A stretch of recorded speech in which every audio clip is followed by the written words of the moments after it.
Having another run out for you, what do you make of that?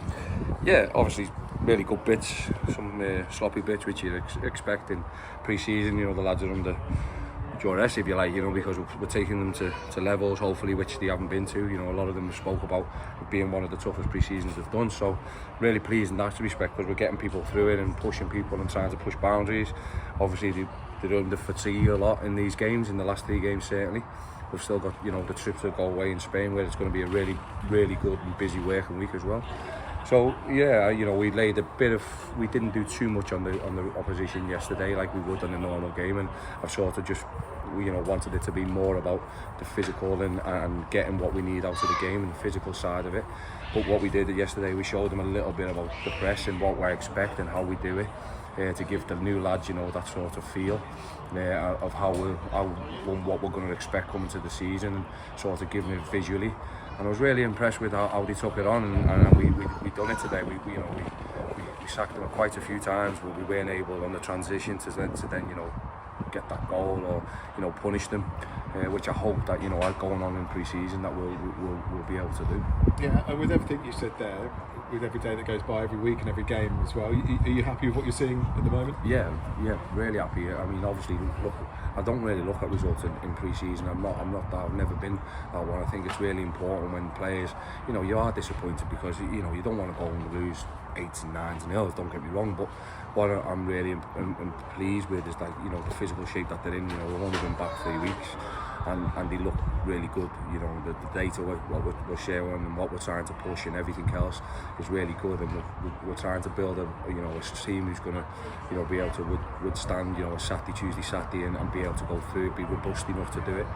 And I feel that with the acquisitions what we've brought in, the getting where I want to be, we haven't really divulged into what we are, when we're in possession, what we are out of possession. As I said, we give them a little glimpse of that yesterday on the press and how we look at mid blocks and stuff. And I thought that they'd done it really well in time. So considering we haven't, I haven't been there on the field, doing it tactically, I was pretty impressed with the information that they've took on already, and hopefully, with a few new additions coming in the next, couple of weeks, 2 or 3 weeks, we're still working out behind the scenes on all that. Hopefully, it'll help the squad to even get better. Yeah. Joe Wormley has been on trial with you for the last couple of weeks and obviously signed his contract yesterday. What's impressed you about him? Yeah, I think his physical attributes first and foremost. It's really important when you go on loan or when you come in on a trial or as a youngster.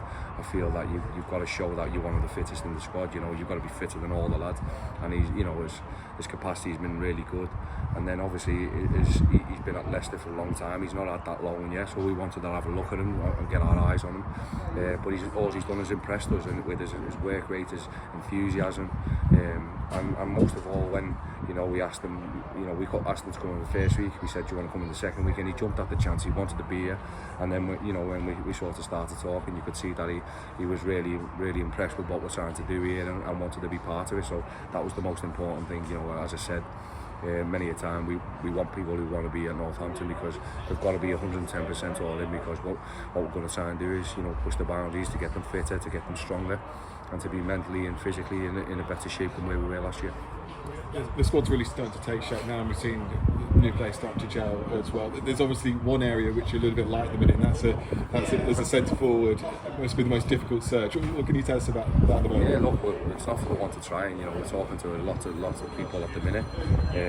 Some who you feel sometimes you can get priced out the market, and that's where we're at. And what we're doing is we've got to try and find the best fit. We're working hard, Alex and myself and Colin and James, I'm just waiting now for that, that one to pop up where we can get it over the line and do it. We're not far on a lot, you know what I mean, but it is what it is at this minute in time, and what we've got to do is we've got to wait and we've got to be patient so we get the right one. It's right that we get the important one, like I just said there. We can't just be because sometimes people look and we need a 20 goal striker. I played at clubs and teams where we had 4 or 5 lads who get to 10, 12, and then all of a sudden you don't need that. So that's what I'm trying to, I want goals from all over my squad, all over my team. I want them coming from defenders as well. They've got to contribute with, 10 goals if they can. Can we midfielders then get 3 or 4? You know, can we attacking midfielders get 8 to 10? Can we forward then get 10 to 12? Then all of a sudden you're looking at a different. You're not looking, oh, we need a number 9. We need a number 9. What we've got to do, we've got to pick the right one who's going to come in and help the squad and help the team and be the one. You know, Derek Costello was the one in January. You know, good luck to him in his new venture, but we've got to find the next one, and that's what we're doing. And I don't think we're too far off finding that next one. And hopefully he'll have the impact that, you know, what the loan he's had in January. I imagine financially, with the kind of inflation of the league, the going rate for a striker is more than the going rate for a lot of other positions. So you just have to be ultra sure. Yeah, exactly, and I think that's where where we're at. You know, I've had real good discussions with Kelvin and the owners about that. You know, about the overinflation of wages in the league now. Anyway, so. But what we do when we pounce the right way. And look, I don't want people coming and going, I want this X amount because they're only coming for the money. I want them to come to Northampton because they want to come and play and they want to be part of what we're trying to do and trying to move the club forward. So it's got that, about it as well. So, if they're only talking about money, I want them to sort of, when we're on the Zoom call or when we're having that phone call, I want to have that feeling that they want to become part of what we're trying to build and what we're trying to create and what type of environment we're trying to create now for Northampton. Not just for me, for the long run, of the club and everything else. So that people, want to come and join Northampton in the future. That's what we've got to try and build, and that's what I'm trying to do. In the short time we've got there, we've got to, them lads who've come, they've wanted to come to Northampton. They've turned clubs down to come to Northampton. So that's what we've got to do. And unfortunately, the strikers are always the ones who get let out last if you're coming on loan, or they're always the ones waiting until the last minute because they want the bigger money, So and that's why all the defenders, they moan because they say they get paid too much. But no, look, I want to strengthen all over the pitch. I still, especially through the spine, and we're working really hard to do that. Just final one on recruitment. You've made some quality additions in midfield already. We've started to see kind of Dean Campbell and Tyrese Forner get that partnership going as well. One player you had last year, Ben Perry's, signed for a different club this summer. Was he ever under consideration to bring back on loan or permanently? Yeah, we put an offer in which we found suitable, what we thought was suitable for the club and for what we were, which didn't match what Forrest evaluation of him was. And unfortunately, they've took somewhere else. I'm very surprised that he's dropped down the league, I must admit, but I wish him all the best. He's a great kid, great attitude, really love working with him. I wish him all the best and I hope he gets to where he wants to be, and I wish him all the best for next season. Back to you and your next week off to Spain for the pre-season camp. You obviously got a game out there. The work you do on the pitch is important, but how important is it as well about as a gelling trip?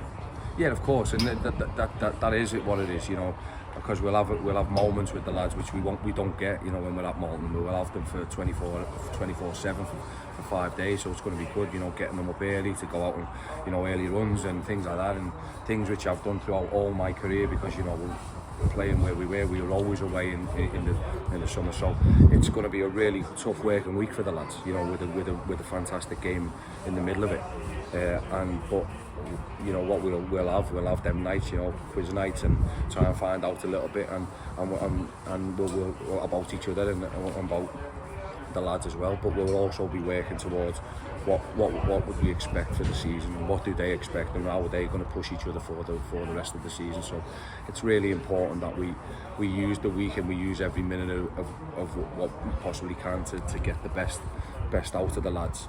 And because we have 5 full-on days which we've already organised to go, and to keep this group getting better physically, putting it in, and what will start to filter in the next week is all that tactical stuff, because we'll have time to do it in the evenings and stuff.